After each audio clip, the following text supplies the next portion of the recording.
शख्स चिल्ला रहा है। चरवाहे ने अपनी भेड़ों को एक तरफ चरने के लिए छोड़ दिया और बोरी खोलकर बिल्लू से पूछा, तुम कौन हो और ये आसपास सोए हुए लोग कौन हैं? बिल्लू ने कहा, ये जितने भी लोग सो रहे हैं ये मेरे खानदान के लोग हैं। ये मुझे जबरदस्ती समुंदर पार एक शहजादी से शादी करवाने के लिए ले जा रहे हैं, मगर मुझे दौलत की जरा भी लालच नहीं। मेरी शादी पहले ही हो चुकी है, इसलिए मैं इस शादी के लिए राजी नहीं हूँ। जब मैंने इनकार किया तो इन्होंने मुझे जबरदस्ती बोरी में बंद कर दिया और ले आए। चरवाहा उसकी बात सुनकर बोला, बताओ क्या मैं तुम्हारे किसी काम आ सकता हूँ? बिल्लू बोला, क्यों नहीं, तुम मेरी जगह इस बोरी में आ जाओ। जब यह बोरी शहजादी के पास पहुँचेगी तो उसकी शादी तुमसे हो जाएगी, फिर तुम अकेले उस सल्तनत के मालिक बन जाओगे। इतना सुनते ही चरवाहा खुशी खुशी बोरी में जा बैठा। फिर बिल्लू ने बोरी का मुंह बंद किया। चरवाहे की सारी भेड़ें लीं और वहां से रफू चक्कर हो गया। जब वे लोग नींद से जागे तो थोड़ी दूर जाकर समुद्र के पास उन्होंने बोरी में बंद चरवाहे को समंदर में फेंक दिया और अपने घरों को लौट गए। अगले दिन जब उन्होंने देखा कि बिल्लू सौदागर के घर के बाहर 100 भेड़ें बंधी हुई हैं, तो हैरान रह गए। वे बिल्लू के घर पहुंचे तो अपनी आंखों पर यकीन नहीं कर पा रहे थे, जिसे उन्होंने बोरी में बंद करके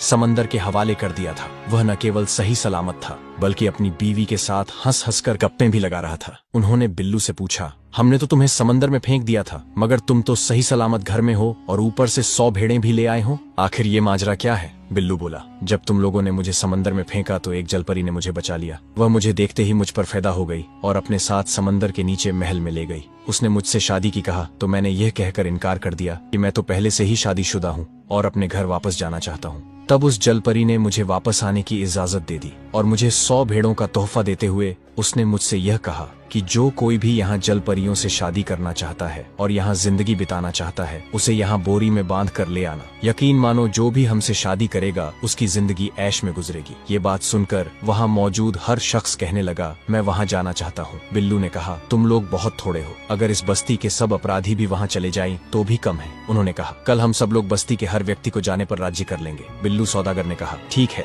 कल सुबह के समय हर कोई एक बोरी और एक रस्सी लेकर समंदर के पास पहुँच जाए और वहाँ पहुँचकर हर शख्स एक दूसरे को बोरी में बंद करने में मदद करे। अगले रोज सबने ऐसा ही किया। लालच में अंधे होकर गांव के कई लोग तैयार हो गए। एक एक करके उन्होंने खुद को बोरी में बंद किया और बाकी बच गए लोगों ने बिना सोचे समझे उन्हें उठाकर समंदर में फेंक दिया। बिल्लू सौदागर और उसकी बीवी बस्ती में पहुंचे और वे दोनों बारी बारी से बस्ती के हर घर में दाखिल हुए और बस्ती के तमाम घरों का कीमती सामान लूट लिया। फिर बिल्लू अपनी बीवी के साथ बैलगाड़ी पर उस बस्ती से भाग निकला। फिर वह सीधा सेनापति बादशाह के पास पहुंचा। उसने बादशाह से कहा, अपने कहे अनुसार मैंने पूरी बस्ती को लूट लिया। सेनापति बादशाह बिल्लू को देखकर बहुत ही खुश हुआ और यूं एक बार फिर लालची लोगों के राज्य पर बिल्लू लुटेरे जैसा शख्स राज करने लगा।